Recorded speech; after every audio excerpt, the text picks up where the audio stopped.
Hello, my monstrosities. Hello once again. Today I bring to you information you probably already know. The elves were giga busted at the start of the edition, so it's kind of hard to make a video on them post their peak um, of the edition because everybody already knows what works in elves because they were so well explored. But I want to expand on an idea that I saw Proxy Hammer have. Proxy Hammer has been talking about Mekdar. I don't know if this is the origin of it, but I will say Proxy Hammer has had the most numerous videos I've seen talking about it in where the shift of Aeldari seems to be going. That comes with the points that happened recently where GW was like, alright, maybe we did slap you all like really hard. And you have things like the Fire Prism, Falcon, and Wave Serpent coming down. But I also want to take this a step further. As you see, I have Skari, Scarred Cast, uh, known for Drukhari. Here's Skari, if you want to know anything about Drukhari. Why am I also talking about Drukhari in this? Well, Drukhari got hit in what I thought was interesting. It made sense, right? Statistically, everything across the board said that Drukhari were doing a little bit too well. Contrary to what everybody wanted to say, it's hard to argue with flat out numbers when they're winning everything and the win rate is pretty good, right? But it didn't last long. Now looking at this, I want to say maybe it was Poor Hammer that made a joke, and a few others that were like, yeah, you know, everybody knows that Drukhari got hit because of Ynnari. It's like, nah, everybody, it's like, no, we try to tell you, Drukhari aren't that good. They shouldn't be hit.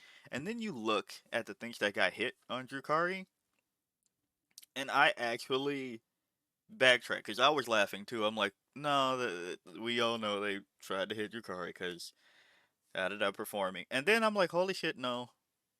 Look at the things that got hit in Drukhari. I think they did aim to hit Ynnari list. Like, for example, yeah, these three make sense on if you want to hit Drukhari, right? Archons, bringing that in Drukhari, you're not bringing that in Ynnari. Beastmaster, same. Court of Archon, same. But then look at the rest. Drazar, that was just them shitting something out. They were like, well, fuck, well, what else do we touch? They got like 10 models. Drazar and the Incubi, don't know why they did that. That was a tossway. Hellions went down. Nobody's bringing Hellions anyway. Lilith was in both lists. Mandrakes are in both lists. Reavers are in both lists. They didn't touch Scourges.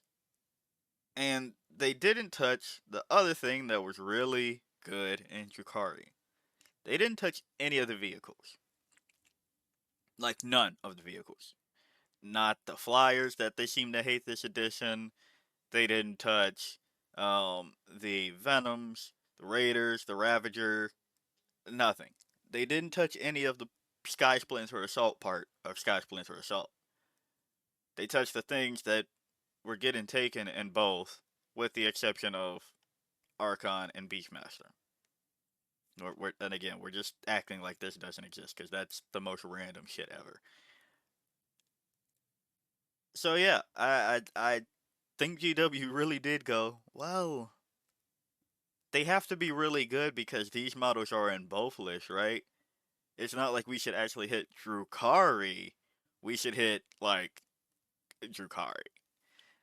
I, I don't know if that really translates well to what I'm saying, but say all that to say that Ynnari is possibly facing a new direction.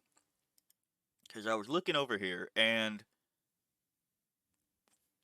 you would think that things that kind of terrorize people for a bit would still be high while they balance the rest of the things, but same time, I don't know. Can you make things like Prince Uriel cheaper? Probably.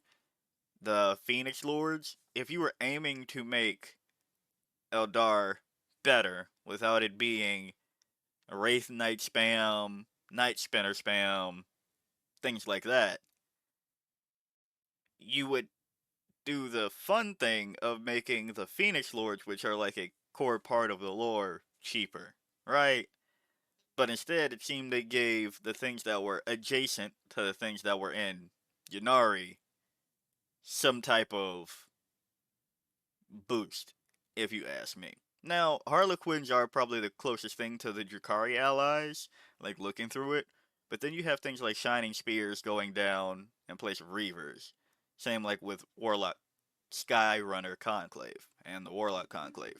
So it's things like that where I have to wonder if they're just trying to make it stand on their own. But going back to why you probably clicked on this video and what the thumbnail I think should be, whatever Future Me did, the Mekdar list.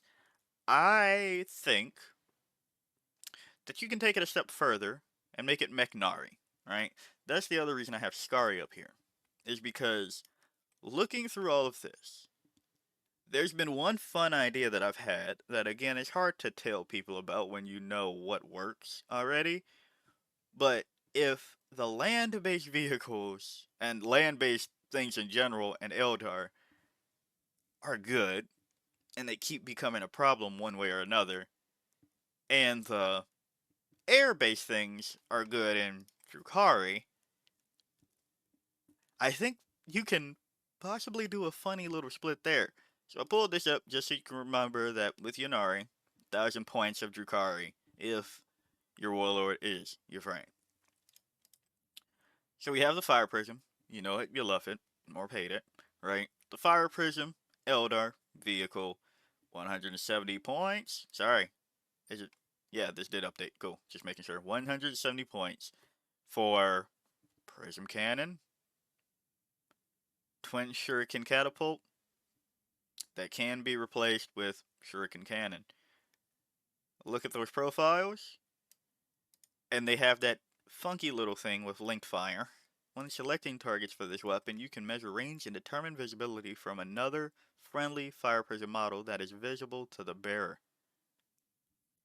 Alright, we're already seeing the Fire Prisms come back out, and for good reason. It's a vehicle with fly that moves 14 inches. Each time this model is selected to shoot, you can re-roll one hit roll and you can re-roll one wound roll when resolving those attacks.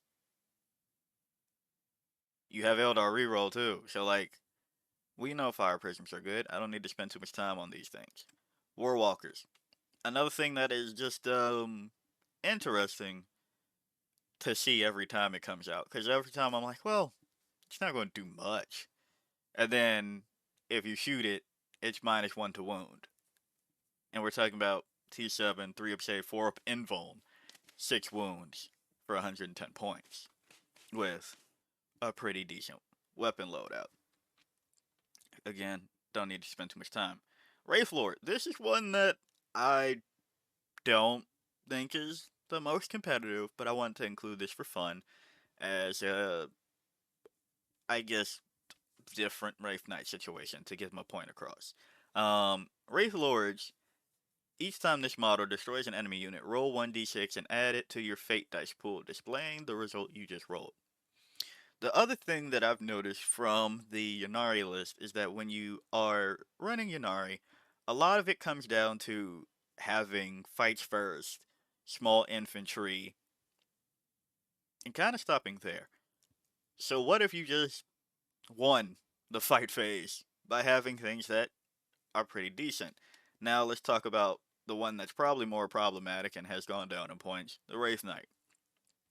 My other thing with Ynnari, from an outsider perspective, not to say that this is a genuine issue, but I'm always like, man, you have to take some serious things if you make your reign your warlord, because then you get cut off from the Phoenix Lords, the Avatar of Cain, and you can't take like the Homunculus Covens and like a lot of things in Drukhari either. So it has to be pretty serious for you to do that.